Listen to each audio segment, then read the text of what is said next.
जय हिंद दोस्तों। मैं सौरभ और स्वागत है आपका आपके चैनल अर्थ जीएस पे। आज हम लोगों का इकोनॉमिक्स का पहला लेक्चर है और थोड़ा सा सिलेबस आपका इस प्रकार कवर किया गया है कि आपका सबसे पहले पेट के एग्ज़ाम को ध्यान में रखा गया है, लेकिन आपका जो आज का टॉपिक है भारत का योजना आयोग, प्लानिंग कमीशन ऑफ इंडिया। तो आप किसी भी प्रैक्टिस सेट को उठाएंगे तो आपको एक या दो क्वेश्चन इसके मिल जाते हैं अक्सर।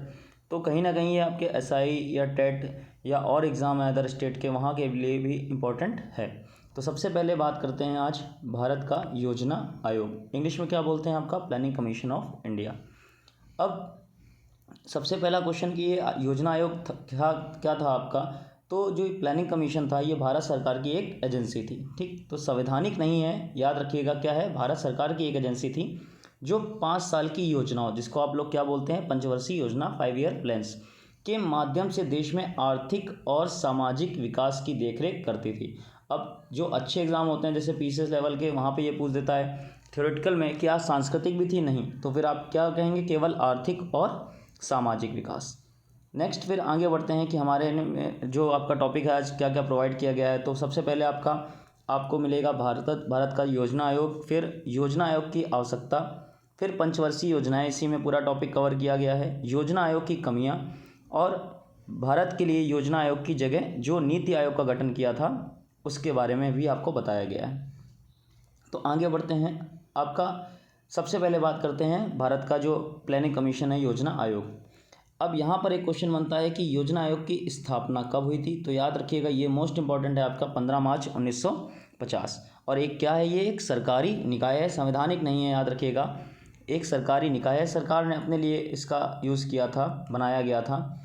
देश की आर्थिक और सामाजिक, फिर से देखिए वही पॉइंट, आर्थिक और सामाजिक विकास के लिए योजना बनाया करती है। और इसका मूल उद्देश्य भी याद रखिएगा, मानवीय और भौतिक संसाधनों का उपयोग कर उत्पादकता को बढ़ाकर रोजगार के अधिक से अधिक अवसर उपलब्ध कराना था। फिर आपका नेक्स्ट आगे बढ़ते हैं, योजना आयोग एक सलाहकार निकाय के रूप में संचालित थी, मतलब कार्य करने का अधिकार नहीं था, सलाह देने का अधिकार था, चीज़ें बनाने का अधिकार था। इसका नेतृत्व जो थे आपके प्रधानमंत्री करते थे और एक पूर्णकालिक उपाध्यक्ष हुआ करते थे। तो स्टार्टिंग जब हुई थी इसकी स्थापना, तो आपको डेट बताई गई कब, 15 मार्च 1950 को। जब ये बना था तो उस समय आपके पीएम थे पंडित जवाहरलाल नेहरू, तो उनकी अध्यक्षता में इसका गठन किया गया था। तो एक क्वेश्चन आपका ये हो गया कब बना, और दूसरा किसकी अध्यक्षता में आपके, तो पंडित जवाहरलाल नेहरू। अब उस समय आवश्यकता क्या थी, देखिए उस समय देश अपना स्वतंत्र हुआ था, काफ़ी चीज़ें बिखरी हुई थी, तो उनको समेटने के लिए रोजगार हुआ, कृषि हुआ, उद्योग हुए, तो काफ़ी चीज़ों को समेटने के लिए किसी एक ऐसे निकाय की आवश्यकता थी जो सलाह दे सके, रास्ता दिखा सके आगे का। तो योजना आयोग का गठन उसी प्रकार से हुआ था। देखिए यहाँ पर लिखा, देश और आर्थिक विकास में महत्वपूर्ण भूमिका निभाई।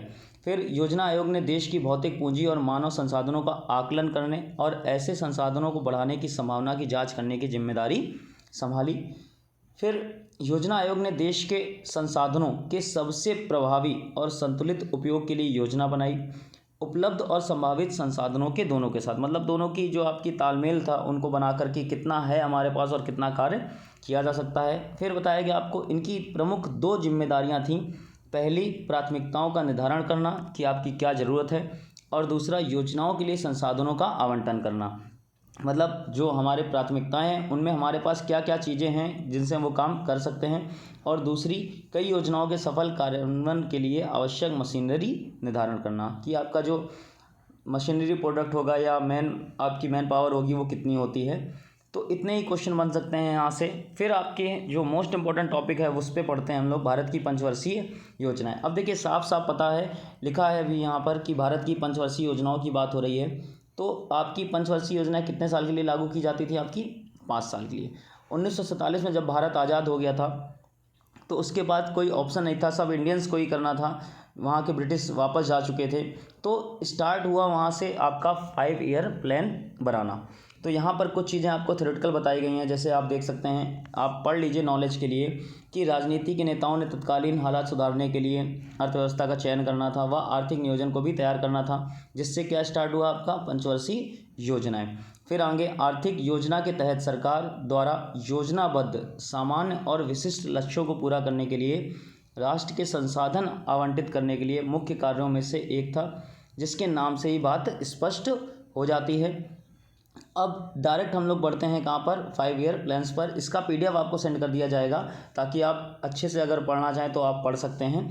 अब देखिए यहाँ पर लिखा कि भारत ने 12 पंचवर्षीय योजनाएं लागू की हैं। तो एक सीधा सा क्वेश्चन कि अब तक इंडिया में लगभग कितनी पंचवर्षीय योजनाएं आपकी जो कंप्लीट हुई या नहीं हुई वो तो बात की बात है, कितनी आपकी लागू की गई, तो 12।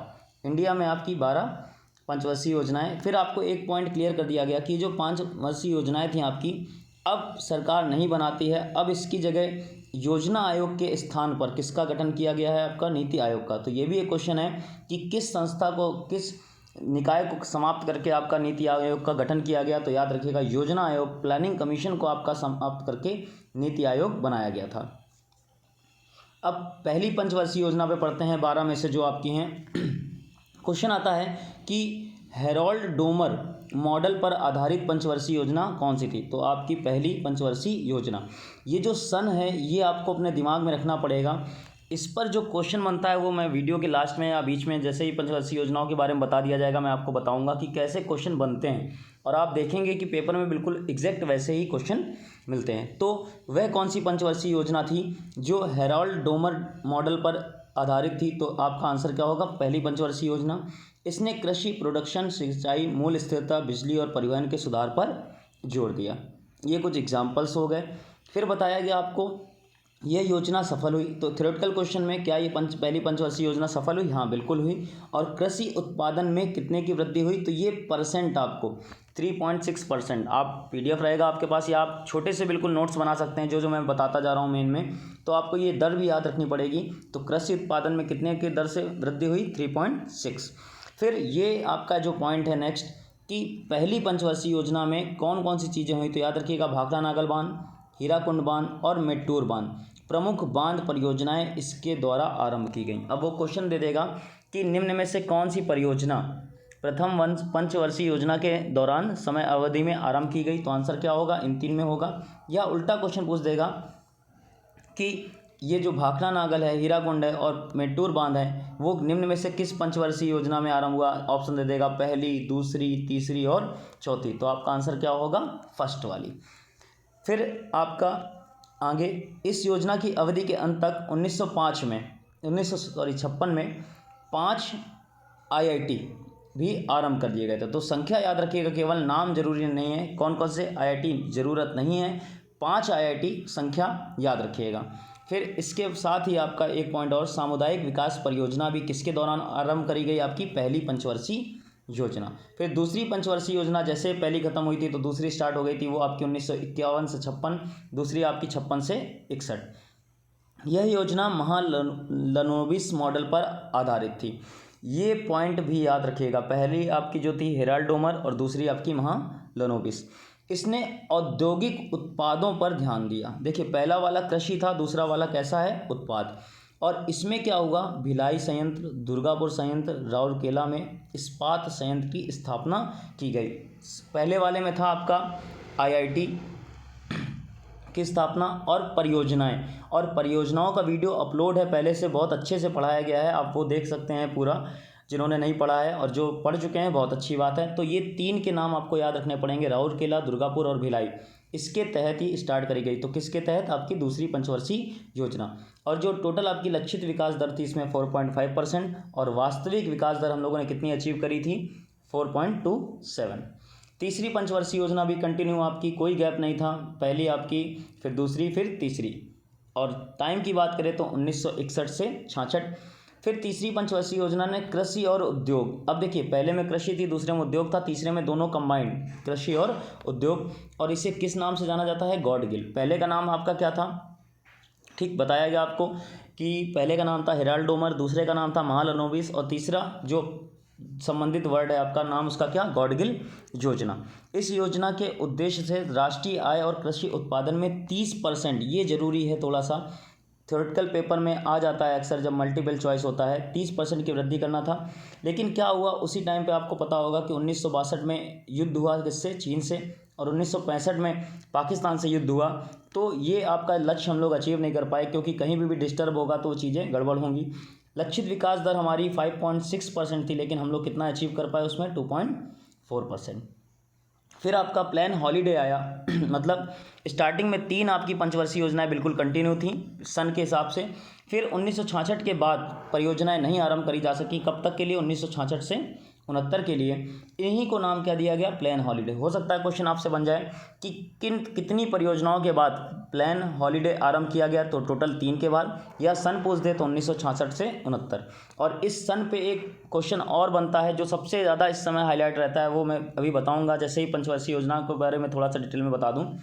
फिर तीसरी पंचवर्षीय योजना की विफलता, भारत पाकिस्तान के बीच हुए युद्ध के कारण सरकार प्लान हॉलीडे घोषित करने पर मजबूर थी। ठीक, रीजन भी बता दिया गया आपको, आगे बता दिया गया कि पहले चाइना से युद्ध हुआ, फिर आपका पाकिस्तान से युद्ध हुआ। इस चक्कर में आपकी तीसरी पंचवर्षीय योजना को हम लोग हासिल नहीं कर पाए। इसी चक्कर में आपका क्या लॉन्च किया गया, प्लान हॉलीडे। इस अवधि के दौरान 3 वार्षिक योजनाएं, ये भी क्वेश्चन कि भैया प्लान हॉलीडे में आपका कितनी पंचवर्षीय योजना, सॉरी पंचवर्षीय नहीं, सिंगल वर्षीय योजनाएं स्टार्ट करी गई, तो आपकी 3। फिर आपका कृषि संबंध गतिविधियों और औद्योगिक क्षेत्र को समान प्राथमिकता दी गई। तो मतलब तीसरे पंचवर्षीय और इसके बाद प्लान हॉलीडे दोनों में ही कृषि और उद्योग। फिर आपकी चौथी पंचवर्षीय योजना कब से कब तक, 1969 से लेकर 1974, कृषि विकास और हरित क्रांति। यहाँ से वर्ड आया आपका हरित क्रांति। तो हरित क्रांति का आरंभ शब्द पहली बार कब, चौथी पंचवर्षीय योजना में। दूसरा मेन पॉइंट, ये आपको टॉपिक अभी अपलोड कर दिया जाएगा कुछ ही दिन में, कि चौथी पंचवर्षीय योजना में कितनी भारतीय बैंकों का राष्ट्रीयकरण किया गया था। तो कितना आंसर आपका, 14। या पहली बार बैंकों का राष्ट्रीयकरण आपका, या दूसरी बार बैंकों का राष्ट्रीयकरण आपका कब। तो इस तरीके क्वेश्चन बनते हैं। तो याद रखिएगा, चौथी पंचवर्षीय योजना में कितनी बैंकों का, 14। और इस टॉपिक को मैं पूरा अपलोड कर दूंगा। फिर इस योजना की लक्ष्य वृद्धि दर कितनी थी, 5.6, लेकिन हम लोग अचीव नहीं कर पाए। कितनी रही, 3.3। फिर आपकी पाँचवीं पंचवर्षीय योजना 1974 से 79 तक।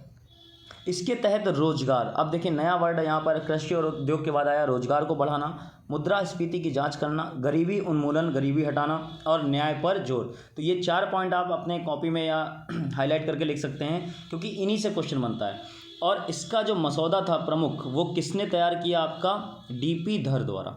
ये वर्ड भी याद रखिएगा, नाम इस तरीके के क्वेश्चन आते हैं। यह कृषि उत्पादन और रक्षा में आत्मनिर्भरता पर केंद्रित था। भारतीय राष्ट्रीय राजमार्ग प्रणाली की शुरुआत की गई, किस पंचवर्षीय योजना में आपकी भारतीय राष्ट्रीय राजमार्ग प्रणाली की आरंभ करी गई। तो आपका आंसर क्या हो जाएगा, देखिए पंचवर्षीय योजना। फिर इसी के बाद न्यूनतम आवश्यकता कार्यक्रम लॉन्च किया गया, कि हम लोगों को बेसिक नीड क्या क्या है, क्या क्या ज़रूरी है इस समय। और इस समय जनता सरकार की पार्टी के आते ही इस योजना को चौथे वर्ष में ही समाप्त कर दिया गया। तो ये भी क्वेश्चन बनता है, किस पंचवर्षीय योजना को आपका जनता सरकार द्वारा 1 वर्ष पहले समाप्त कर दिया गया, या समय से पहले समाप्त हो गई। तो आंसर आपका फिर से क्या होगा, पंचवर्षीय, 5वीं वाली योजना जो है आपकी 5वीं पंचवर्षीय योजना। फिर आपकी बताई गई वही दर कि लक्षित वृद्धि दर 4.4 थी, और वास्तविक वृद्धि दर भी आपकी कितनी, 4.4। फिर रोलिंग प्लान आया। रोलिंग प्लान में क्या हुआ, सरकार में उथल पथल हो रही थी, कोई सरकार बन रही थी, कोई गिर रही थी। इस चक्कर में इसी को नाम क्या दिया गया, आपका रोलिंग प्लान। जनता पार्टी की सरकार ने 5वीं पंचवर्षीय योजना को खारिज कर दिया और नई 6ठी पंचवर्षीय योजना बनाई, कब से कब तक, 1978 से 83। इसके बाद देखिए फिर से सरकार बन गई किसकी, आपकी भारतीय राष्ट्रीय कांग्रेस की, 1980 में। तो इन्होंने क्या किया, आने के बाद इस योजना को फिर से खारिज कर दिया और एक नई योजना बना दी। तो ये थोड़ा सा पॉइंट याद रखिएगा, किसको, जनता पार्टी ने, और किसको, कांग्रेस ने। पहली वाली योजना रोलिंग योजना के नाम से जानी जाती थी। रोलिंग प्लान की अवधारणा, मॉडल का नाम गुन्नार मिंडर। ठीक, तो इनका नाम भी याद रखिएगा आप। नेक्स्ट आपका 6ठी पंचवर्षीय योजना। इस पंचवर्षीय योजना से आर्थिक उदारीकरण की स्टार्ट हुई। ये आपके पेट में टॉपिक है, आर्थिक उदारीकरण, इसके बारे में बताया जाएगा। तो इस आर्थिक उदारीकरण की स्टार्टिंग कब से हुई, किस पंचवर्षीय योजना से, 6ठी पंचवर्षीय योजना से। बुनियादी ढांचे में बदलाव और कृषि पर समान। अब देखिए पहले उद्योग के साथ कृषि आया, अब क्या आया, बुनियादी ढांचा।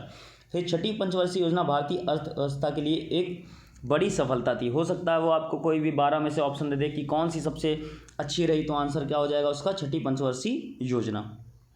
नेक्स्ट आपका लक्षित वृद्धि दर आपकी कितनी थी, 5.2, और वास्तविक 5.4। मतलब हम लोगों ने पहली बार किसी पंचवर्षीय योजना में ज़्यादा अचीव किया।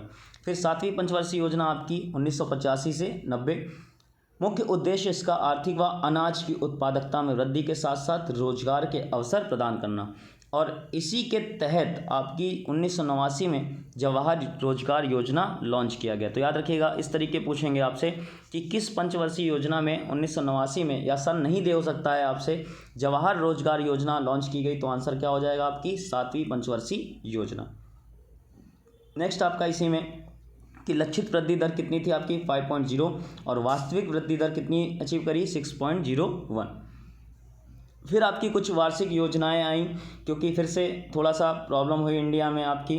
तो सन की बात करेंगे सबसे पहले वार्षिक योजनाओं में, तो 1989 से 91 और 91 से 92। देखिए, राजनीतिक अस्थिरता के कारण इस अवधि के दौरान कोई पंचवर्षीय योजना लागू नहीं की जा सकी। केवल आपकी जो 1990 और 1992 के बीच के केवल एक आपकी वार्षिक योजना ही लागू की गई।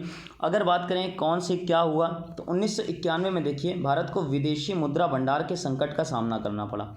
उस वक्त केवल 1 अरब अमेरिकी डॉलर भंडार भारत के पास बचे थे, और उसी समय आपके जो वित्त मंत्री, आपके जो वित्त विशेषज्ञ रहे हैं डॉक्टर मनमोहन सिंह, अपने पीएम भी रहे हैं, उन्होंने मुक्त बाजार को सुधार कर लॉन्च किया, जिसने लगभग सभी पूरे देश को दिवालिया होने से बचा लिया। और किस योजना की बात है ये आपको याद रखना पड़ेगा। इसके बाद स्टार्ट हुआ आर्थिक उदारीकरण, और वहाँ से स्टार्ट हुई कौन सी आपकी 8वीं पंचवर्षीय योजना। फिर 8वीं पंचवर्षीय योजना की बात करें तो 1992-97 तक, और उद्योगों के आधुनिकीकरण की दिशा में काम किया गया। मुख्य उद्देश्य आपका जनसंख्या वृद्धि दर पर नियंत्रण। फिर से एक नया टर्म आया कि जनसंख्या वृद्धि दर पर नियंत्रण आपका किस पंचवर्षीय योजना में, तो 8वीं। फिर गरीबी में कमी, रोजगार के अवसर पैदा करना और बुनियादी ढांचे को मजबूत करना। लक्षित वृद्धि दर आपको नोट करनी पड़ेगी 5.6, और अचीव जो किया हम लोगों ने कितना 6.8। फिर आपकी 9वीं पंचवर्षीय योजना 1997 से 2002 तक। इस पंचवर्षीय योजना ने पर्याप्त रोजगार के अवसर प्रदान करने, गरीबी कम करने और कृषि उत्पादकता में बढ़ोतरी के साथ साथ ग्रामीण विकास को प्राथमिकता दी। वो कौन सी पंचवर्षीय योजना थी जिसने ग्रामीण विकास को प्राथमिकता दी, तो आपका आंसर 9वीं पंचवर्षीय योजना। इसके अलावा न्याय और समानता के विकास पर जोर दिया। ये एक बार टर्म आपका आ चुका है, तो दोनों को आप नोट कर सकते हैं, इसके पहले वाली और ये वाली। फिर स्थिर कीमतों के माध्यम से अर्थव्यवस्था की विकास के दर में तेजी लाई गई। फिर आपका सभी लोगों का भोजन और पोषण सुनिश्चित करना, जनसंख्या पर नियंत्रण, ये पॉइंट आपको बता दिया गया। फिर लक्षित वृद्धि दर आपकी कितनी थी 6.5, और वास्तविक कितनी अचीव करी 5.40। तो ये अब फिर से देखिए लेस हो गई, वहाँ पे ऊपर वाले में 2 में ज़्यादा हुई थी। फिर आपकी 10वीं पंचवर्षीय योजना कब से कब तक, 2002 से 2007 तक। और जीडीपी वृद्धि, पहली बार वर्ड आया यहाँ पर, जीडीपी वृद्धि दर कितनी रही आपकी 7.7%। और उद्देश्य भी याद रखिएगा कि देश में गरीबी और बेरोजगारी को समाप्त करना और अगले 10 वर्षों में प्रति व्यक्ति आय को 2 गुना करना था। किस पंचवर्षीय योजना में घोषणा की गई कि हम देश के प्रत्येक व्यक्ति की, प्रत्येक पर्सन की इनकम को आप डबल करेंगे, तो आंसर क्या आपकी 10वीं पंचवर्षीय योजना। इस दौरान प्रति वर्ष 7 से 5 अरब डॉलर के प्रत्यक्ष विदेशी निवेश का लक्ष्य रखा गया। मतलब एफडीआई, विदेशी निवेश होता है कि आपका फॉरेन, जो आपका इन्वेस्टमेंट होता है हमारे यहाँ फॉरेन डायरेक्ट इन्वेस्टमेंट, उसको बोलते हैं एफडीआई, वही है आपका यहाँ पर प्रत्यक्ष विदेशी निवेश। योजना की अवधि में 5 करोड़ रोजगार अवसर सृजन किए गए, और साक्षरता, शिशु मृत्यु दर, वन विकास के बड़े लक्ष्य रखे गए। फिर आपका इसी परियोजना में भारत उच्च 7% से अधिक वृद्धि दर यानी ग्रोथ रेट की पटरी पर आ गया। किस वाली में आपको याद रखना पड़ेगा, और परसेंट अगर पूछा जाए तो 7.7%, और वो भी अब तक की किसी भी परियोजना में सबसे अधिक वृद्धि दर थी।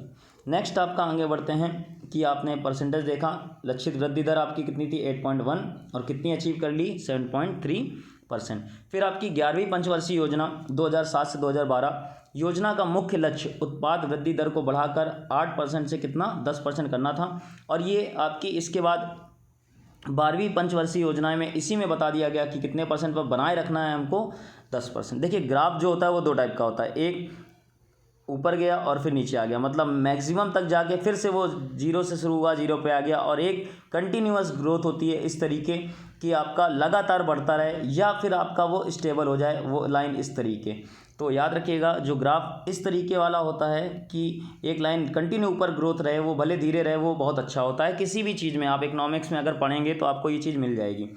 अगर बात करें कि इसी में क्या हुआ, तो राजीव आर योगी स्वास्थ्य योजना आरंभ की गई, 70 लाख नए रोजगार। शिक्षित बेरोजगारी को कितना कम करना था आपको, 5%, वही पॉइंट ये दोबारा लिख गया है। फिर वनावरण में वृद्धि कितनी थी, 5%। इनका परसेंटेज आपको याद रखना पड़ेगा अगर आप मेंस का किसी का एग्ज़ाम देने जा रहे हैं तो। ये सब आपके मेन पॉइंट हैं। जो लोग कहते हैं कि मेंस में राइटिंग की दिक्कत होती है, वो यही होता है। फिर आपका बताया गया 0 से 6 वर्ष आपकी आयु के लिंग अनुपात जो बच्चे होते हैं उनको कितना करना था, 9:3:5। और 2016-17 तक इजाफत करते हुए बढ़ाते हुए कितना, 950।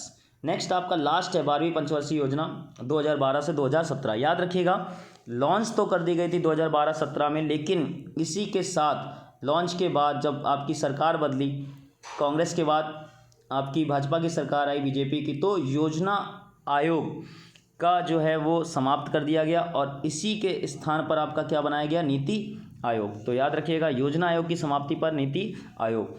अगर 12वीं पंचवर्षीय योजना की बात करें तो जो सतत विकास के उद्देश्य के साथ आपकी वृद्धि कितनी हासिल करनी थी, 8.2%। इसका उद्देश्य कृषि में 4% की वृद्धि और गरीबों को 10% की कमी, मतलब कृषि में इंक्रीमेंट और आपकी गरीबी में डिक्रीमेंट। फिर अगर बात करें स्वास्थ्य, शिक्षा, कौशल, पर्यावरण विकास और प्राकृतिक संसाधन, आधारभूत संरचना, और इसके ये जो सारे आपकी ये पॉइंट लिखे हैं, ये इसके सारे मेन पॉइंट्स थे। तो आप इनको शॉर्ट में नोट कर सकते हैं क्योंकि थोड़ा ज़्यादा बताई गई है। लेकिन आपके मेंस के एग्ज़ाम के लिए, अभी कभी आप मेंस पेपर देने जाएंगे तो आपकी ये बहुत काम आने वाला है, इसलिए मैंने एक ही वीडियो में इसको कंप्लीट कर दिया है। तो यहाँ पर और क्या क्या क्वेश्चन बन सकते हैं ज़रा सुनिएगा। सबसे पहला क्वेश्चन कि ये जो योजना आयोग था इसकी समाप्ति कब की गई, तो याद रखिएगा आखिरी बार ये समाप्त कब हुआ, 2014 में, और कब, 13 अगस्त 2014। और उस समय जब समाप्त किया तो आपके जो पीएम है प्रेजेंट टाइम में, पीएम मोदी द्वारा समाप्त किया गया कि इसका जो व्यवहारिक अर्थ था वो कार्य उस तरीके नहीं कर पा रहा था, ये रीज़न बताया गया। और जो अंतिम अध्यक्ष थे, तो याद रखिएगा जो पदेन अध्यक्ष होते थे उस समय योजना आयोग के, वो थे आपके डॉक्टर मनमोहन सिंह। ठीक, तो अंतिम पदेन अध्यक्ष इसके कौन थे, योजना आयोग के, डॉक्टर मनमोहन सिंह। अगर उपाध्यक्ष की बात करें, जो फिक्स होता था अंतिम, जो लास्ट आपके उपाध्यक्ष थे, तो नाम उनका मोंटेक सिंह अहलूवालिया।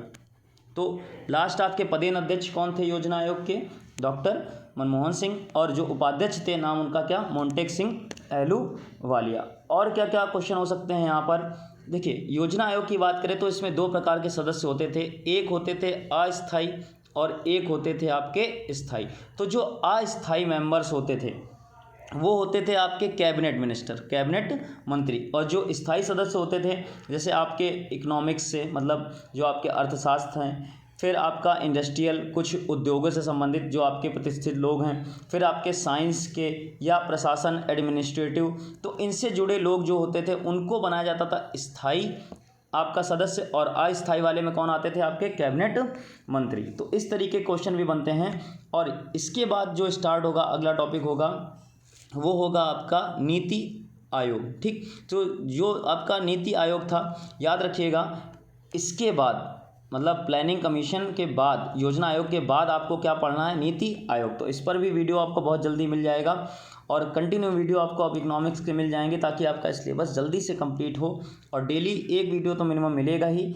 फिर मिलते हैं, इतने फिर नोट्स कंप्लीट कर लीजिएगा अच्छे से, और थोड़ा सा टेलीग्राम और करंट पर भी ध्यान दीजिए क्योंकि उससे भी आपके क्वेश्चन और बहुत सारे टॉपिक कंप्लीट होते हैं। जय हिंद।